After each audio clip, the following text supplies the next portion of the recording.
minus 10, 9, 8. We have a go for main engine start. We have main engine start. 4, 3, 2, 1, 0.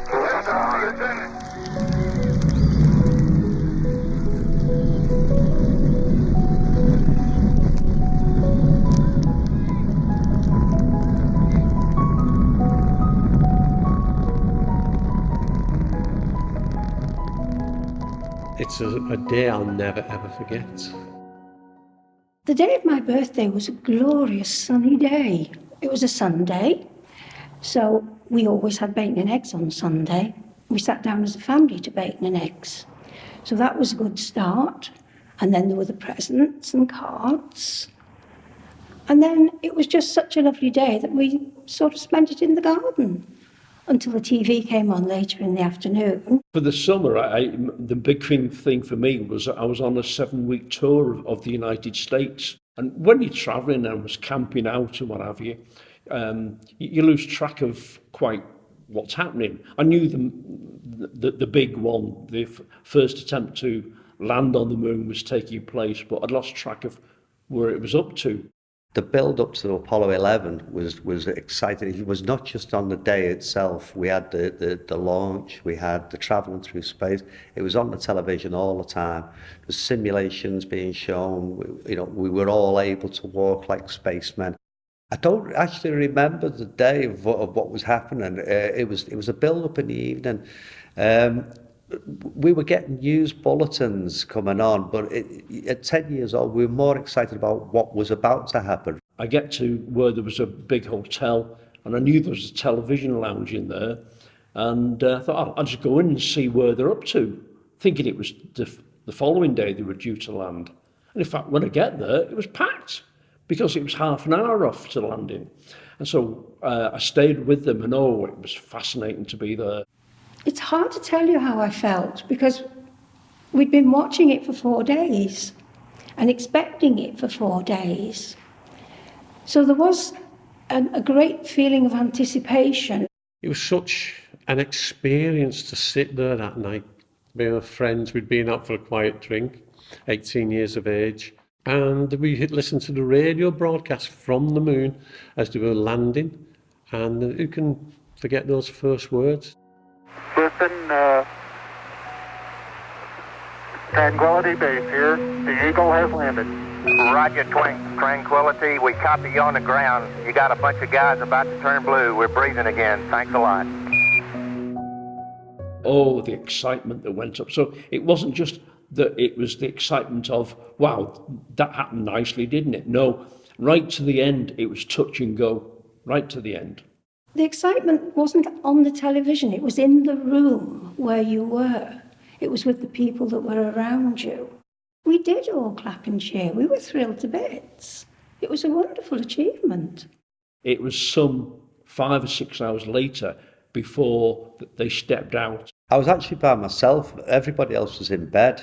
I was the only one interested in it, and I was sat watching it on a small black and white television, as we all had back in those days. The thing I can remember most was the bad pitch quality. It was very, very grainy. I can still see Armstrong coming down the legs, and one small step for man, one giant leap for mankind. That's one small step for man, one giant leap for mankind. That's one small step for man, one giant leap for mankind. It's memorable stuff. The next thing, he just disappears as he goes bouncing across the moon, and you could see the lunar bug all lit up by sunlight, and it was like ghosts, just dancing across the landscape. I don't remember getting up and going to bed at all. In fact, I have a sneaky feeling I fell asleep on the settee and Mum woke me the next morning. I don't think I went to sleep. I really, really don't think I went to sleep. It was so exciting for me because being a mad astronomer and a space fanatic, this was the pinnacle of everything I dreamed about, seeing men walking on the moon. I was very excited to tell all the children in school about what I'd seen, that we'd done it, we'd actually landed on the moon. It was very, very hard to imagine. We stopped and looked up at the moon that night and tried to think that there's actually people walking on the moon.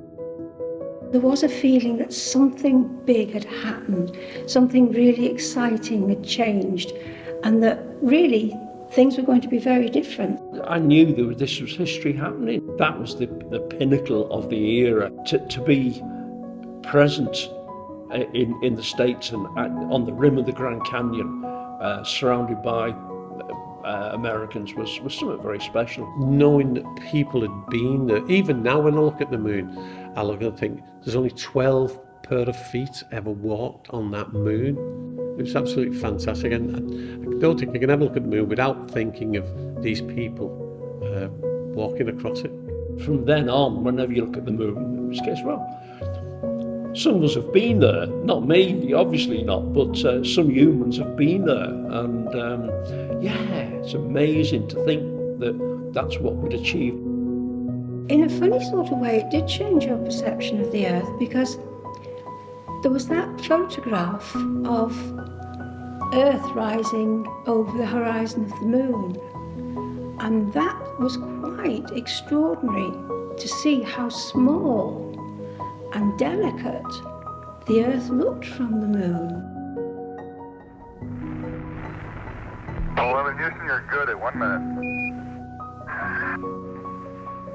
Okay, Houston, Apollo 11, that Saturn gave us a magnificent ride.